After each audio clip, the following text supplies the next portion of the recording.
Hi everyone, welcome to Panda Dragon Meow. This is my first video on this channel. Please subscribe for more and leave a like if you enjoy the video. This is a true core memory from when I was about 5 years old in a rural village, which I am going to share. We are a family of 4. My dad would always go out to work and come home late, sometimes returning after weeks due to work. He occasionally brought fun toys for me when he visited the city. He's a very strict dad, and we don't talk much these days. I was very playful at that age. I always hated going to school and would cry to my mother about it. She would always give me extra pocket money to buy tidbits or sweets at school. I was very active in the kids' playgroup that I always hung out with. I loved running around with friends trying to have fun, and I was good at climbing trees. My brother, who was 4 years older than me, loved to bully me and make fun of me. I remember one time he dared me to eat a raw thin rice noodle. I ate it, thinking, what could be so bad about eating a raw noodle? To my disbelief, it tasted funny. After I ate it, he laughed out loud with his friends and told me I had eaten chicken poo where he had stuck the noodle. I was so angry and chased after him, trying to beat him. We fought a lot during our childhood.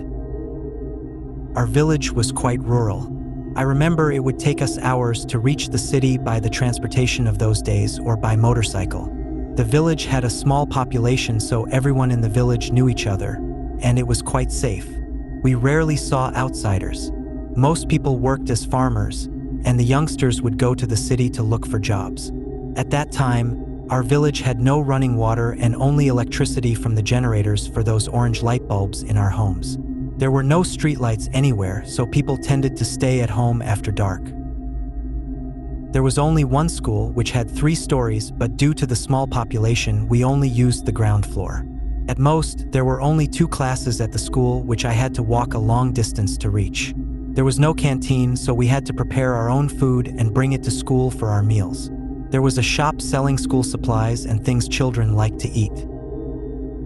We lived in a 2-story stone house built by our parents and relatives, while hiring builders for the layout and cement work after they got married. They had to break the rocks into smaller pieces, carry them from the mountain, and move them back to our house location, laying one piece at a time, which took a few years to build.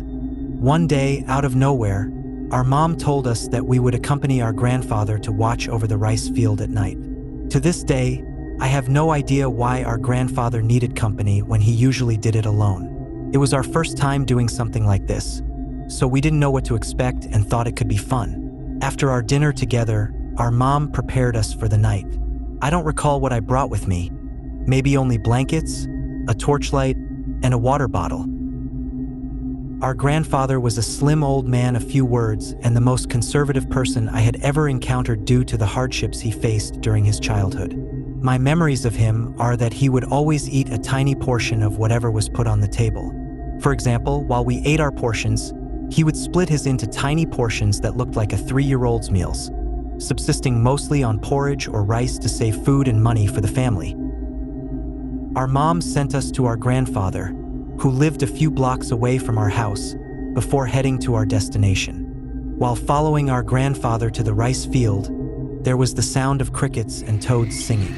The moonlight bathed the path in a soft glow, casting long shadows from the trees we passed by. Occasionally, we would hear the distant hoot of an owl or the rustling of leaves as a nocturnal animal ran by in the forest along the pathway. Other than that, it was a peaceful, quiet night.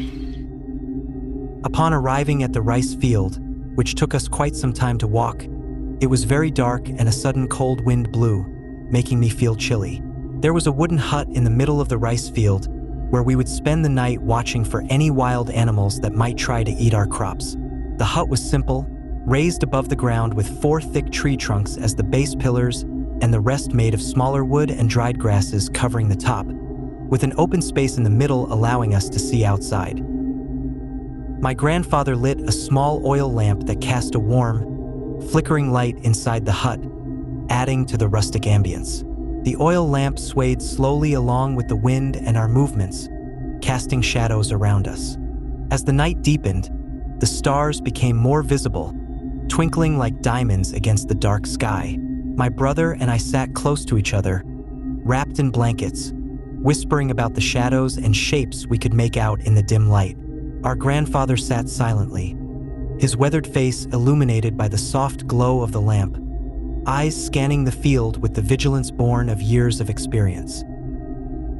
Due to our inexperience and the unfamiliar wooden hut flooring and cold wind, I couldn't sleep well, constantly turning left and right looking for interesting things to see.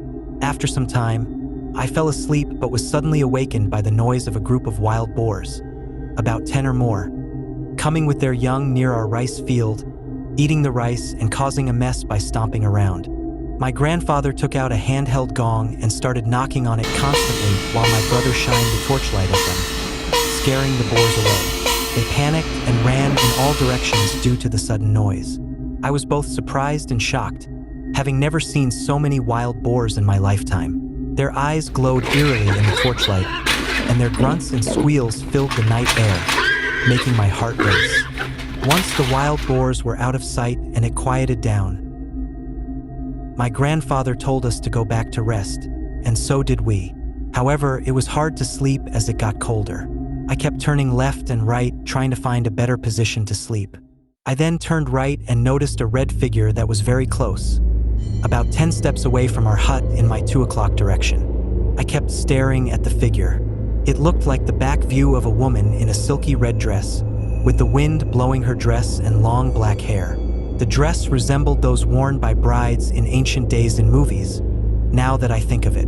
Being young and naive, I wasn't scared but rather curious at that time, so I asked my brother and pointed in that direction, asking if he saw the red dress at the edge of the field. My brother took a look but then brushed me off, saying it might be just a scarecrow or something, and went back to sleep. All this time, my grandfather had his eyes closed. I don't know if he heard our conversation or if he was really deep in sleep or maybe faking it. The silhouette of the woman seemed to sway gently in the wind, and the longer I looked, the more I felt a strange unease. It was as if she was waiting for something or someone. With nothing better to do, as both my grandfather and brother were sleeping and I had no one to talk to, I fell asleep while looking at the red dress figure, thinking about what it could be. After some time, I was too tired and eventually dozed off. I think I had a dream that night, but I can't recall any details. The next morning, we woke up to our grandfather calling us. I woke up with my body aching due to the hard wooden flooring I had slept on. After packing our stuff, we went our separate ways with our grandfather. As we walked home, I realized that I hadn't seen any scarecrow in the field. I asked my brother again about the figure, but he just shrugged and told me to forget about it, saying it was probably just my imagination. Sometimes, I wonder if it was just my imagination or if there was something more to that mysterious figure. Whenever I visit my village, I can't help but glance towards the fields, half expecting to see that red dress swaying in the breeze again, hoping she had found what she had been waiting for all this time, and may her soul rest in peace. To this day, it's been decades, but I still vividly remember the back view of the woman in the red silky dress flowing in the wind. I keep thinking to myself what would have happened if she had turned her head that night.